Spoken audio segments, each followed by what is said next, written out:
உங்களுக்கு நிம்மதி உண்டாகுவதாக. தேவனுடைய இரக்கங்கள் அதிகமாவதாக. தேவன் என்ன சொல்கிறாங்கன்னா, ஆதியாகமம் 22:14, கர்த்தருடைய பர்வதத்திலே பார்த்து கொள்ளப்படும். என்னங்க, மனசே சரியில்லையாங்க? நான் நல்லா ஏமாந்த மாதிரியே தோணுது. நான் நல்லா ஏமாந்துட்டேன். நல்லா ஆசை காட்டி என்னை ஏமாற்றிட்டாங்க. மனசு ஆறல, அப்படியே வயிறு எரியுது. எத்தனை பேர் சொல்லிகிட்ருக்கீங்க, நல்லா ஆசை காட்டி மோசம் போக்கிட்டாங்கங்க, ரொம்ப கஷ்டமாக இருக்குது, மனசு சரியில்லை. கவலைப்படாதீங்க. தேவன் கரெக்டான டைமில் உங்களுக்கு என்ன செய்யணுமோ அதை செய்து தருவார். இப்போத்துக்கு உங்கள் கண்ணு முன்னாடி அந்த உதவி தெரியல, ஆனால் தேவன் கையில் இருக்குங்க. கவலைப்படாதீங்க. அவர் எடுத்து வச்சுருக்காரு. அவருக்கு தெரியும் எதை எப்படி செய்யணும்னு. கரெக்டான டைமில் அவர் உங்களுக்கு கொடுப்பார். இப்போத்துக்கு உங்கள் கையில் பணமோ நகையோ அல்லது உங்களுக்கு ஆரோக்கியமோ கொடுக்காமல் இருக்கலாம், ஆனால் அவருக்கு தெரியும் எந்த டைமில் எதை கொடுக்கணும்னு. அவர் உதவி செய்வார். கவலைப்படாதீங்க, சரிங்களாங்க? உங்களை அவர் பார்த்துட்டு தான் இருக்கார். உங்களை பார்த்துட்டு இருக்கிறவர் உங்கள் பிரச்சனையை பார்க்க மாட்டாரா? உங்களை பார்க்குறவர் உங்கள் வியாதியை பார்க்க மாட்டாரா? அதனால் நீங்கள் கவலைப்படாதீங்க. நீங்கள் ஒன்றும் அவருக்கு புதுசு இல்லை. உங்கள் பேர் தெரியும், உங்கள் வீட்டு அட்ரஸ் தெரியும். உங்கள் அம்மா வயிற்றில் நீங்கள் இருந்தீங்க பார்த்தீங்களா, அதுலேருந்தே அவர் உங்களை பார்த்துட்டு தான் இருக்கார். அப்போ உங்கள் பிரச்சனையை பார்க்க மாட்டாரா? உங்கள் வியாதியை பார்க்க மாட்டாரா? அதனால் உங்கள் வியாதியை அவர் பார்த்துப்பார், உங்கள் பிரச்சனையை அவர் பார்த்துப்பாருங்க. என்ன செய்யணும், எப்போ செய்யணும், அதற்கு கரெக்டான டைமில் அவர் சரி பண்ணி கொடுத்துருவாருங்க. எல்லாம் தேவன் கையில் இருக்குது, நம்ம கையில் எதுவும் இல்லை. அவர் கையில் இருக்கிறது நல்லது தாங்க. கரெக்டான டைமில் கரெக்டான அந்த நொடியில் செகண்டில் உங்களுக்கு செய்து தந்துடுவார். ஒரு நாள் அதிகாலை இருட்டோடு ஈசாக்கை அவங்க அப்பா எழுப்பி விட்டார். ஈசாக்குக்கு ஒன்றுமே புரியல. வா, நம்ம போய் பலி செலுத்துறதுக்காக போகலாம், மோரியா என்ற மலை இருக்குது, அங்கே தான் போகிறோன்னு சொல்லி கூட்டிகிட்டு போனார். ஈசாக்குக்கு 3 நாளாக நடக்கிறான், கேள்வி கேட்குறான் அவங்க அப்பாவை பார்த்து. மலை மேலே ஏறும்போது, அப்பா நெருப்பு வச்சுருக்கீங்க, கத்தி வச்சுருக்கீங்க, விறகும் வச்சுருக்கேன், நான் தான் சுமந்துட்டு வரேன் விறக. அவன் ஆட்டுக்குட்டி எங்கப்பா? உடனே அவங்க அப்பா சொன்னார், தேவனுடைய பர்வதத்தில் பார்த்து கொள்ளப்படும், தேவனுடைய மலை, இந்த மலையில் பார்த்து கொள்ளப்படும், இந்த மலையில் எனக்கு கொடுத்துருவாரு, தேவன் இருக்கார்ல, இந்த மலையில் எனக்கு கொடுத்துருவார். உடனே ஈசாக்கு ரொம்ப அதிசயமாக யோசிச்சுட்ருக்கான். அதிசயமாக இருக்குது அப்பா பேசுகிறது. என்னடா அது, மலையில் யாராவது ஆடு விற்பாங்க போல், ஆடு கடிச்சிடும் போல், எங்கள் அப்பாவுக்கு ஆட்டுக்குட்டி கடிச்சிடும் போல் சொல்லிட்டு மலை மேலே ஏறுறான். அதே மாதிரி அவங்க அப்பா சொன்ன மாதிரியே அந்த மலையில் ஒரு ஆட்டுக்கடா நல்ல புதரில் சிக்கிட்டு கிடக்குது. ஆட்டுக்கடா நல்ல புதரில் சிக்கி மாட்டிகிட்ருக்குது. உடனே அவங்க அப்பா அதை எடுத்து பலி கொடுக்குறாரு. ஈசாக்குக்கு அப்போ தான் தோணிச்சு, ஓ, தேவனுடைய பர்வதத்தில் பார்த்து கொள்ளப்படும், இதுதான் தேவனுடைய பர்வதத்தில் பார்த்து கொள்ளப்படும்.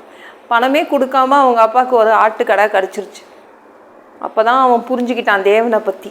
தேவன் அந்தந்த டைமில் கரெக்டாக அவர் என்ன செய்யணுமோ அவர் செய்திருவார். எந்த நொடியில் உங்களுக்கு என்ன முக்கியம் அவருக்கு தெரியுங்க, அதை செய்திருவார்.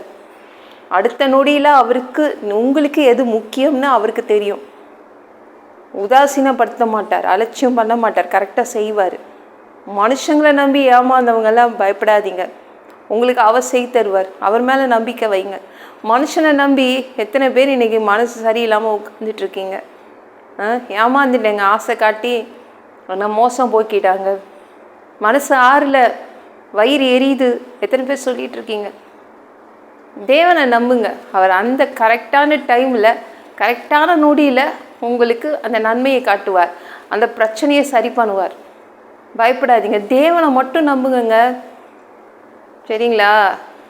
ஐயோ, எங்கள் அப்பா செய்வார், என் புருஷன் செய்வார், என் பையன் செய்வான், நம்பாதீங்க. தேவன் செய்வார். உதவி தேவன்கிட்ட இருந்து தான் வரும். கரெக்டான டைமில் அவர் செய்வார், கைவிட மாட்டார். இந்த வீடியோ பிடிச்சிருந்துச்சுன்னா மற்றவங்களுக்கு ஷேர் பண்ண மறக்காதீங்க. கர்த்தர் தாமே உங்களை ஆசீர்வதிப்பாராக. பிதாவே, உங்கள் பிள்ளைங்க உங்கள் பாதத்தில் வந்திருக்காங்கப்பா. சாமி, இரக்கம் செய்யுங்க, இறங்குங்க. உங்கள் பிள்ளைங்களுக்கு கரெக்டான டைமில் கரெக்டான அந்த செகண்டில் நொடியில் செய்து தர போகிறீங்க. இப்போத்துக்கும் உங்கள் பிள்ளைங்க கண்ணில் அது தெரியல, அந்த உதவி கண்ணுக்கு தெரியல.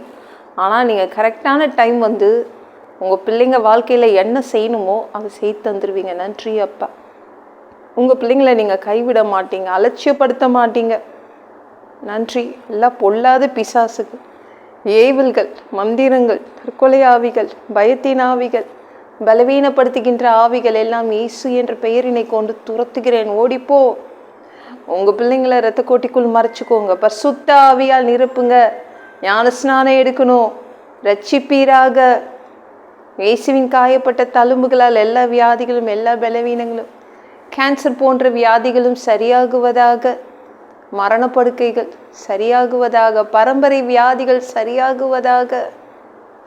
சாமி உமக்கு நன்றி அப்பா. மனுஷனாக பிறந்தா ஜீவ புஸ்தகத்தில் பேர் இருக்கணும். அப்படி இல்லைன்னா அந்த மனுஷனை பிடிச்சி நரகத்தில் தள்ளிடுவீங்க. தீ எறிகிற இடத்துல எப்படி போய் வாழ்கிறது? பரலோகத்துக்கு வர்றதுக்கு தான் ஆசைப்படுறோம். அங்கேயே அனுப்பிடுங்க. அடித்து உதச்சி திருத்தி அங்கேயே அனுப்பிடுங்கப்பா. கழுவப்படாத பாவங்கள் எங்ககிட்ட இருந்துச்சுன்னா உங்கள் ரத்தத்தை கொண்டு கழுவி எங்களை பரலோகத்துக்கே அனுப்பிடுங்கப்பா. எந்த ஒரு இமை பொழுது நீங்கள் வருவீங்கன்னு இயேசுவை வணங்கி வணங்கி காத்துட்ருக்கோம்.